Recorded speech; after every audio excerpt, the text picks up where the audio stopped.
You straight up cuckooed that dude, bro. Oh my God. You've got all your Charger gear on because feeling fresh as hell. Well, you guys better enjoy it. The fans loved it. You have to love what you're seeing on tape if you're a Chargers fan, especially for the future with Justin Herbert. On the move and throws and touchdown. Do this together. Players, coaches, staff, fans, together we can create something truly special. Stay tuned for some good content.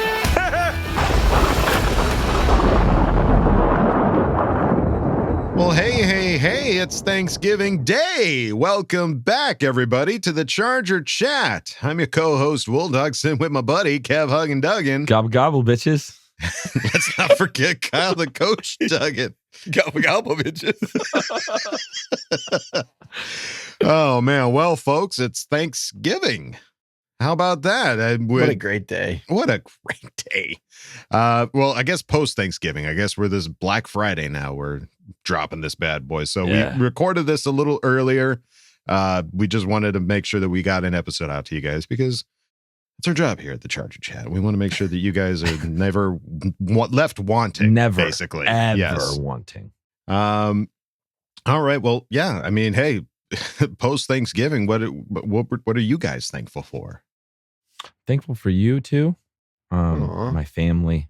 And Justin Herbert. I'm thankful for Justin. I'm thankful for the Charger organization, although they left San Diego and broke my heart for a minute. Yes. I just love the Chargers so much. Win, lose, draw. Love the team. I'm thankful for the Boltfam too.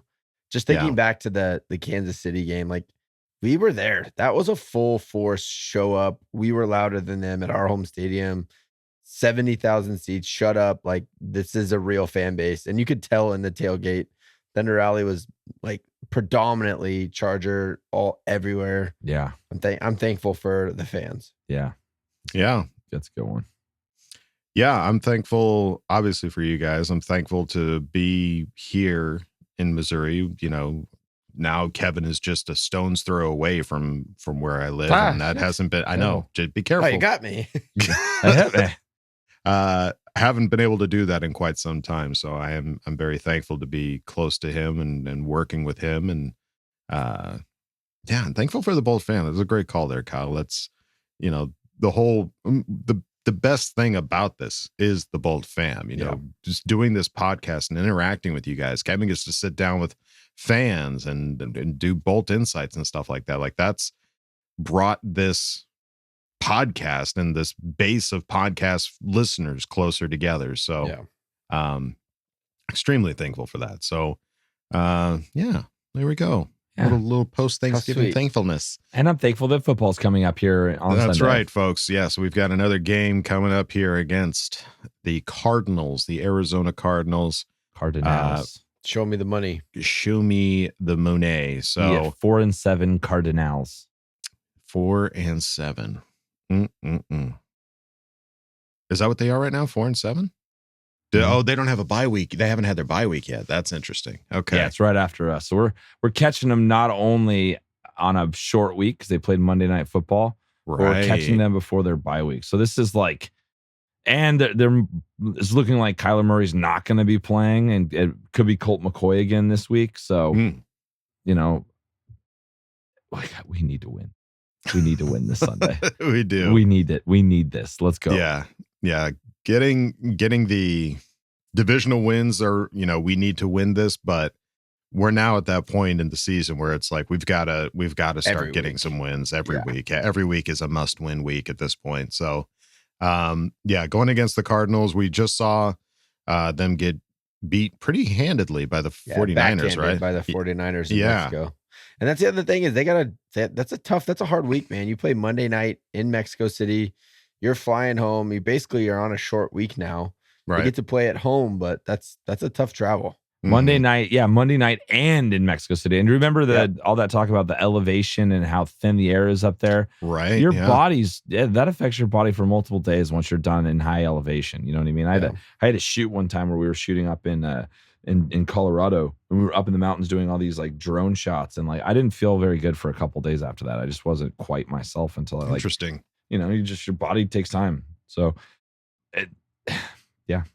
lined up to all the not be in their checks, favor. all the chips are stacked in our corner right now. It feels like they got an or injured the quarterback, checks, depending on Chacks. which whatever you play. What would Jack be? Chacks. The checks are stacked in our favor. Yeah, the Kyler Murray hamstring. The news is the injury might keep Murray out at least another game beyond Monday night. A source told ESPN's Jeremy Fowler. Depending on how well the hamstring heals, Murray might not return until after Arizona's bye in Week 13. So, well, either way, so you're going to have about hamstrings. This is we know enough about. We know a lot about hammies. Either way, you're going to have a banged up Murray, or you're going to have his backup. Right. Those are the two options. So should be able to hopefully contain a banged up run Murray. Defense. Yeah.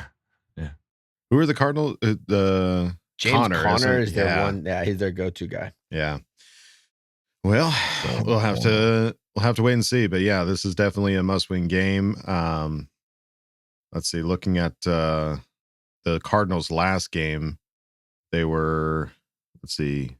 Colt McCoy was 26 completions for 37 attempts, only threw for 238. Yeah. So Colt McCoy stepped in for 2 games for Kyler Murray so far this year and got a win against the Rams. He's a good percentage thrower. Like he's up in the 70s. Yeah, like, he's efficient. He's a very efficient quarterback. He's not going to be flashy or anything, but he can dink and dunk you down the field. So, his average is like 6 yards, 7 yards per throw. So it's not going to be easy by any means. Our defense has shown that they can definitely make things not easy for ourselves. But if Colt McCoy plays, we should be able to outscore him. I think that's the defense has been susceptible. The Cardinals have. I mean, they allow 30 points a game. Like they gave up 44 to the Chiefs in Week 1. They've given up 34 to the Saints, 34 to the Vikings, 30 to the Seahawks. Like we could score some points on these guys. If they have a dinged up offense, we have no excuse to not be able to keep them low. So I don't know. It feels, if we had come off a win, I'd be more scared about this. This feels like that trap game after a big W. Yeah. I feel like coming off this loss, there's still that hunger and that we need to win. We have to go make something happen. Yeah. So I feel good about this game, although Sunday didn't go the way that we wanted. I feel good about the Cardinals.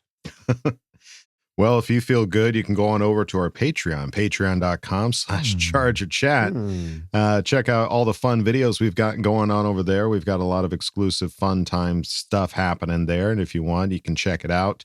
And if you don't feel like going to Patreon, that's A-okay. You can go on over to our website, ChargerChat.com.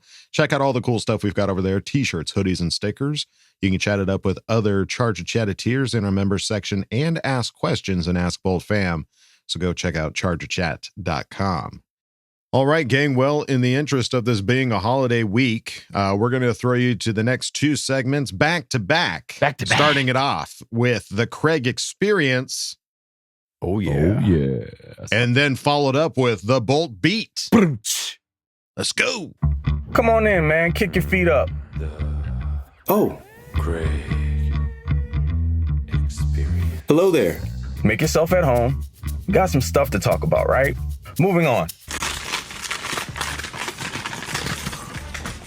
Promise you guys, though the loss to the Chiefs on Sunday does have me down, if I sound drab right now, it's less of that and more to do with the fact that I had a 9-year-old that was attached to my hip for the last day and a half, who was sniffling, sneezing, coughing, all that good stuff.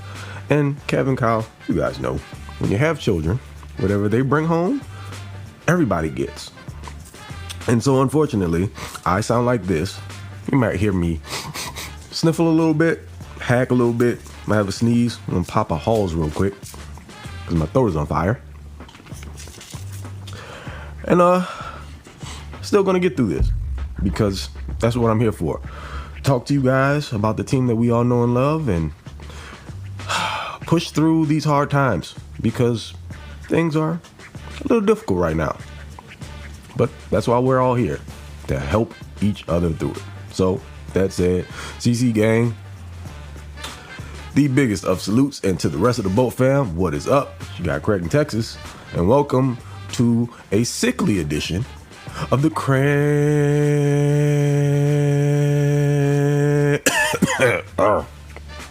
Jesus. Experience. I'll try my best to do better. Woosah. You guys know I have appointed myself your friendly neighborhood Chargers truth broker. And though at times it may sound negative, you guys who know me or are super familiar with me know that I'm just a realist. And when everybody's riding on the high horse, I will join you there. I will also bring some reality to the situation, just because you always have to be prepared. Because if you get knocked down off that horse, it's a long fall. But if you acknowledge the potential issues to come, it makes it a little bit easier to cope, just because you weren't in complete denial about what you saw. And might help you deal with it a little bit easier, maybe. I don't know. That said, this is just the way that we play the Chiefs, apparently. Injuries be damned. Doesn't really matter. Chargers play close games with the Chiefs. And to the folks out there that were saying, hey, can't give Patrick Mahomes the ball back with a minute left and expect him not to go around and score, may I direct your attention to week 3 of 2021 in almost the exact same scenario with just about the same amount of time left on the clock. The Chargers stopped the Chiefs from scoring on the final drive and won at Arrowhead with a team that still boasted not only Travis Kelce, but Tyreek Hill as well. This time around, you were at home, and the Chiefs had virtually nothing at wide receiver. Still had Travis Kelce, and the outcome flipped this time around. So, was it impossible? Absolutely not. It had already been proven that it could be done. So, we're not going to lean on it's just Mahomes and Mahomes did his thing. Patrick Mahomes is an amazing quarterback. As much as we like to make fun of him and his froggy voice, dude is one of the best to ever do it. True, but not invincible. Chargers proved that just a short year ago. But on to this year. 30,000 foot view of this entire situation. Now that the team is 5-5, just at 500, not out of it by any means, but they have to do what they have to do in regards to winning games moving forward, and they're going to have to depend on some other teams to help out. And that's not a place where you want to be. You always want to do your best to control your own destiny. Now, yeah, the division, that conversation's over. Chiefs are going to go run away with it, and just have to look forward to next year in that regard. But there's still an opportunity to get into the playoffs and potentially see them again. And hopefully there are some lessons learned, and maybe have an upset. And people that are bagging on Derwin James, stop that. Even though that was the exact same play that they utilized to beat the Chargers the last time around, the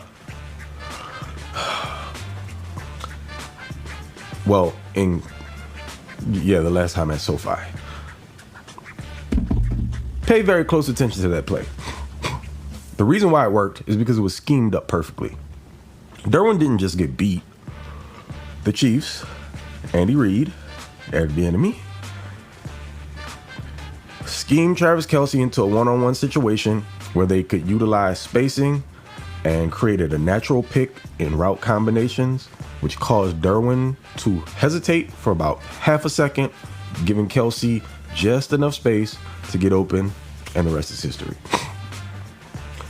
Not putting that on Derwin. It was just a tremendous play call. So if y'all out there downing DJ for everything that dude does for this team, cut that out. It's ridiculous. It was a tremendous play call, and it just worked. But with that said, in these scenarios, you probably don't want to leave the only option that they have in the passing game, really, in single coverage. Bracket him, double him, anything. I don't want to dwell too much on the game because as far as positives are concerned, there were some. Once again, team came out on that first drive looking unstoppable. Keenan Allen being out there changes everything. Mike Williams, for the short period of time he was out there, gave you glimpses of what this offense can look like with its two prolific offensive weapons out there for Justin Herbert to deal to. Unfortunately, as I mentioned before, we all know Mike made an awesome catch, as he tends to do against the Chiefs, and he went down. Honestly, I'm super shocked that the dude was able to play as fast as he could, because high ankle injuries are no joke. High ankle sprains, should I say. And when you're 6'3", 6'4", 220 plus pounds, it takes a little while to get going from those again. Keenan looked explosive. He had a short screen pass where he looked fast for a change. And I mean, hey, fresh legs. I'm sure that has a lot to do with it. And Joshua Palmer, I mentioned this before. Dude, I think I said this on the last Craig Experience. He was probably going to come out and perform almost superhuman, because for the last month or so, he's been going against teams' number ones, and now he's going against their threes and safeties. And as you can see, the development is there, and it's something to be proud of. Over 100 yards, 2 tuds. The kid is making hay, and look, there's just another weapon for Herbert. He has that rapport that's building up there, and you got those 3 going with DeAndre Carter sprinkled in there. If we can get them on the field for any period of time, the team can make some waves offensively. We won't delve back into the defense because there wasn't a whole lot of positives to glean from that 3rd and long stuff. On both sides of the ball, situational play calling is in question, but got to move forward. Pardon me. Arizona Cardinals are up next. And it looks like Kyler Murray may go. I think he is on a bad wheel, sore hammy. It's never fun going against athletic quarterbacks, especially like video game athletic quarterbacks. Kyler Murray's literally like a creative Madden player, just shrunken. And if he's good to go, that's going to be a challenge in itself. Basically, you have to, if I'm the Chargers, the way that I attack that is the exact same way they went at Russell Wilson. You have to keep him in the pocket. You can't let him break containment. And you have to basically, he's so low to the ground, lower than Russell is, it's going to be hard to see him, but you got to keep him in that tackle box, and you have to converge on him and keep your lanes nice and tight. Got to play discipline, because when he pops out of the other end, nobody's running him down. And, once he gets in there amongst all the tall trees, it's hard to identify him. So first and foremost, keep him within the pocket, make him have to throw over the line, and get your hands up if you can't get to him. The Cardinals are not a very good team. And honestly, we're not even looking forward to any other games. I'm going to let this be known right now. Folks, you won't hear me come on here any week moving forward, or I'm talking about any game beyond the week that we're in, because there's no point in that. There's no reason to look forward and start counting up wins, because you never know. On a week-to-week basis, the team and us as fans, just being realistic, need to focus on the opponent that week. Put your energy there. Delve into their strengths and weaknesses. Come up with your own analysis about stuff. And, of course, push that energy towards the team. But we have to be laser focused on the task at hand and whoever that opponent is for that particular week, because the Chargers are in a situation where the margin for error is very, very slim. Next to none. I know people are saying hey, you can afford to still lose a couple games, but that's not the way I want to look at it. Again, don't look forward except for the team that you're playing that week. Is this a game that is winnable? Absolutely it is. Is it in the bag? By no means. The Chargers so far this year have beaten bad teams and lost to good ones. And in games that they've beaten, teams that are quote-unquote bad or subpar, games have been relatively close. So it's not just a given. As far as what I think, just optimistically speaking and being shamelessly positive, Chargers are equipped with everything they need to go in and win this game without having to even be at 100%. Would it be great to have all the weapons available? Yes. What I want to see the team do is be more fundamentally sound. The offensive line had a rough week. And Justin wasn't able to make it all right. So I just want to see them go in with the game plan where they, still need to establish the run, get Isaiah Spiller some more carries because we can see that the kid has it. I've been saying it for the longest time. He needs to get more spin. And allow Herbert to utilize that run game to work into the passing game. Like, show some variety. You don't always have to use the pass to set up the run. It can be done the other way around. There are plenty of teams that do it, and you got the Hogs up front to make it work, provided you run the right scheme. Get away from the zone runs and get back to the power runs, which is what we saw against Cleveland. We keep banging that drum because I don't know where it's gone, but it should come back. Here's hoping that it does. Anywho, again, folks, it's far from a wrap. What, 7 more to go? And each week has a life of its own. Focus on that individually. Don't get too far ahead of yourselves. Hopefully the team isn't doing it. And just continue to rally around them. There's still hope. I mean, until they are mathematically eliminated, there is still hope. And hopefully the coaching staff kind of gets galvanized. Everyone comes together and they make a push. Because it's far from over, as I continue to say. But guys need to say that to yourselves too. Be encouraged. Stay positive about it. Be realistic, but stay positive about it. Because ultimately, the last place you want to find yourself is just feeling like it doesn't really matter. Because that is a sad, sad place to be as a fan. Makes it really hard to cheer for a team when you just pretty much always expect the worst.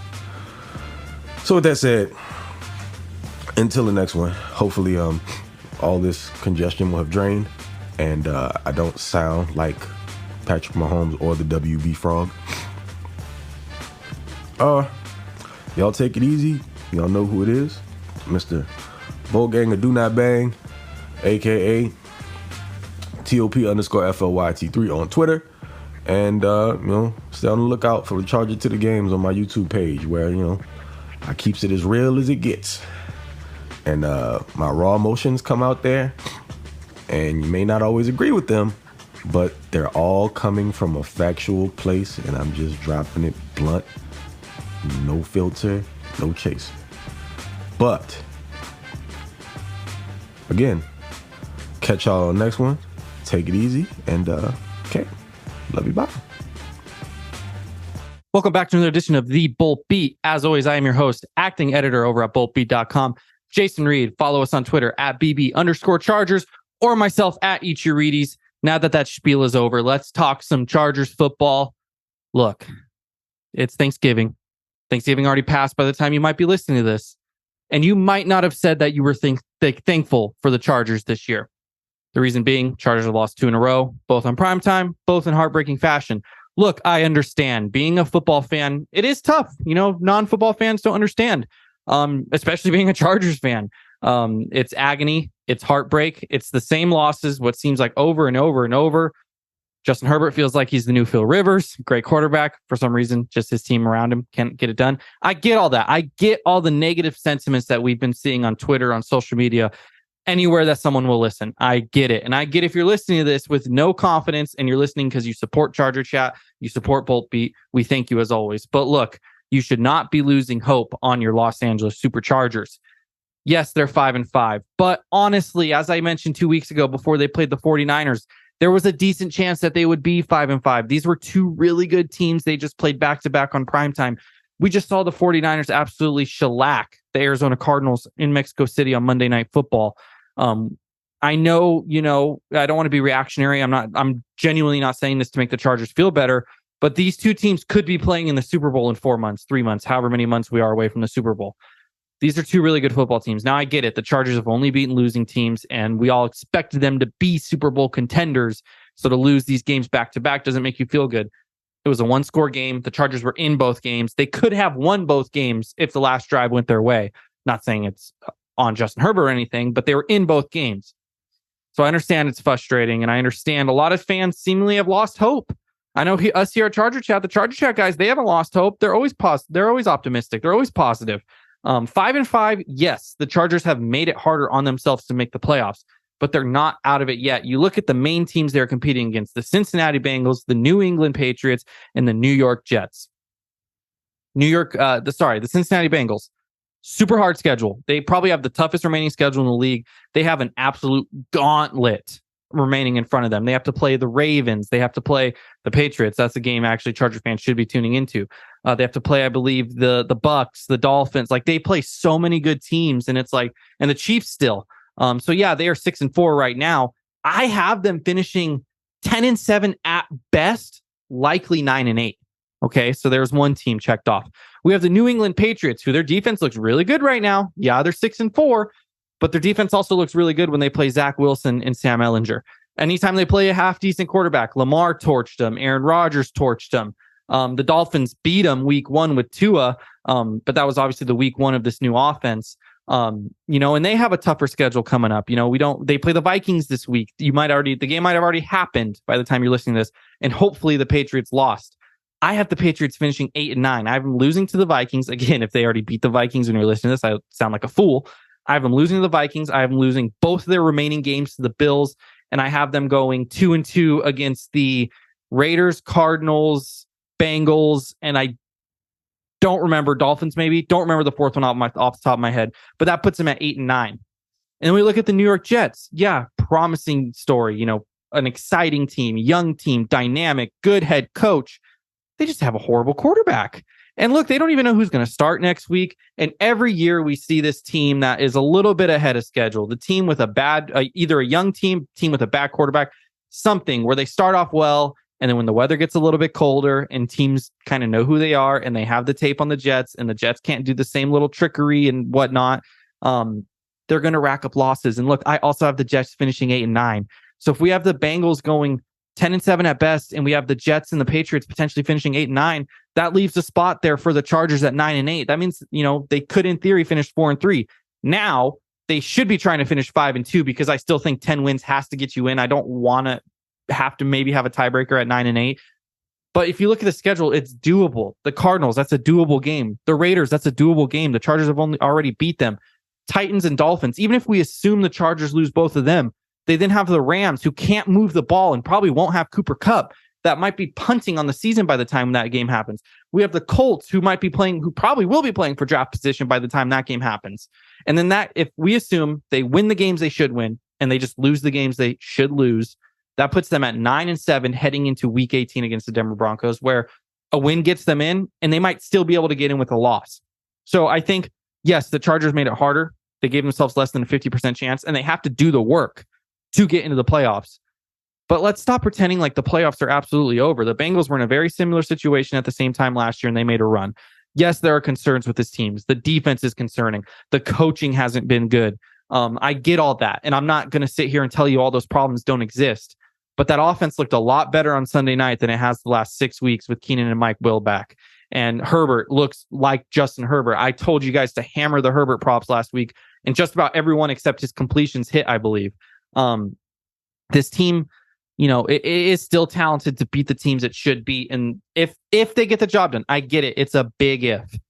But I'm not totally out on this team yet, because they lost to probably the second or third best team in the NFC and the best team in the entire league, most likely in the Kansas City Chiefs. I get it. Divisional game. You always want to beat them. And it hurts losing in that fashion. But it's the Chiefs and the 49ers. All right. So now if the Chargers lose this week against the Cardinals, I'm out. I'm out. I mean, if they lose the Cardinals, I don't think they're going to run the table. I think that would be a heartbreaking loss. It would lose the locker room, all that things. But I don't think they're going to lose to the Cardinals, which gets me into my betting picks. Now, we're recording this early because it is Thanksgiving week, so not all the props are up. And we don't even know if Kyler Murray is going to play, although it looks most likely he is not going to play. For that reason, I don't have props for you. I don't want to just give out hocus pocus and it not even mean anything because we're so far out from the game. So I'm just going to stick to the spread and the over-under. The Chargers at the time of recording this are 4-point favorites on the road against Cardinals. I'm going to be there, by the way. Come say hi. I like them as 4-point favorites in this spot. The Cardinals are a great matchup for the Chargers. They're not going to kill you running the ball, especially if Kyler's not playing. They're like 19th in yards per carry, and a lot of that's Kyler, So they're not going to kill you running the ball. Now, we said the same thing about the Chiefs and what happened with Isaiah Pacheco. They might have Colt McCoy at quarterback. Or Trace McSorley, neither of which are dynamic quarterbacks. And while the Chargers defenses look really bad at times, they should be able to beat Colt McCoy and Trace McSorley. And defensively, the Cardinals aren't a good team. Like, We saw what the offense looked like against the Chiefs this last week. It's going to look even better against the Cardinals in theory, on paper. Of course, not always things happen in theory. But this should be a game where the Chargers, as long as they don't shell up like they have in the past, which again is a concern, they should be able to put up points. And this is an offense that shouldn't be able to keep up with the Chargers in the track meet. Now, hopefully the game against the Chiefs was a wake-up call to the Chargers that, hey, you don't have to win every game by 3 points. It seems like there's this mindset where they just want to be in every game. And I get that. I get when you play a good game like the Chiefs, a good opponent like the Chiefs, a good opponent like the 49ers, a good opponent like the Seahawks, you want to just be in the game late and give yourself a chance to win. I totally get that mindset. But when you're already leading and you have a chance to extend it, you can't avoid risks because you don't want to let them back in the game, because spoiler alert, they're going to get back in the game anyways. You have to put your foot on their throat. You have to go beat them. And for some reason, this coaching staff is so enamored with the thought process of, hey, let's just be in the game in the fourth quarter and trust our guys to execute late. I get it. Yes, you have Justin Herbert, and most times he will execute late. But the other team had Patrick Mahomes. He's going to execute as well. Yeah, against the Texans, you're going to execute and score a touchdown late to go up 10. That's not the case against every team. So I think it's just a mindset switch. And hopefully this game against the Chiefs changes that, and the Chargers can cover -4. The over-under, time of recording, 47.5. I like the over because I think it's going to be a high-scoring game for the Chargers. And defensively, while I don't think it's going to be necessarily close, I think the Chargers will still let them put points on the board. My score prediction on Boltbeat was 31-21 or 31-20, one of the two. That would put the over hitting just by 3.5, 4 points. That's where I see this being. I see, 4 touchdown, 1 field goal game for the Chargers, with the Cardinals getting 2 touchdowns, 2 field goals, 3 touchdowns, something like that. And some of it might even just be backdoor garbage by the Cardinals down, 31-14 late in the game. So I would take Chargers -4. I would take the over 47.5.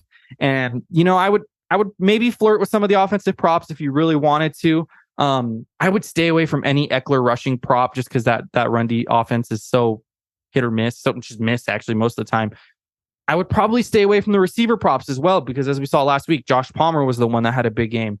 If you want to hop on props, I would either hop on like Chargers team props, like the team over, or just, ride the Herbert props again. Last week, you could have got Herbert 250 passing yards, 2+ touchdowns at +100.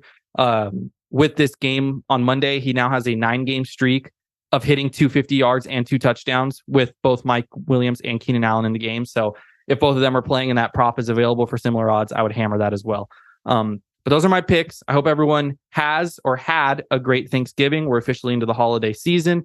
I'm thankful for everyone that listens to this podcast, listens to my segment on the podcast, reads articles over at Boltbeat, follows me on Twitter. Any way you interact, the Charger community is a great one. And I'm just grateful to be able to have some sort of a platform to talk to you guys and show my love. We all appreciate everything you do for us. Without the fans, there is no us. So, I got nothing else for you. Let's get back to the Charger chat, guys. Well, there you go, folks. 2 back-to-back segments, quality segments from the Craig Experience and Boltbeat. Thank you guys so much for giving us yet another awesome week of content for our Charger chat fan base. And that's pretty much going to do it for this episode of Charger Chat. But before we go, we've got some Bolt predictions to make.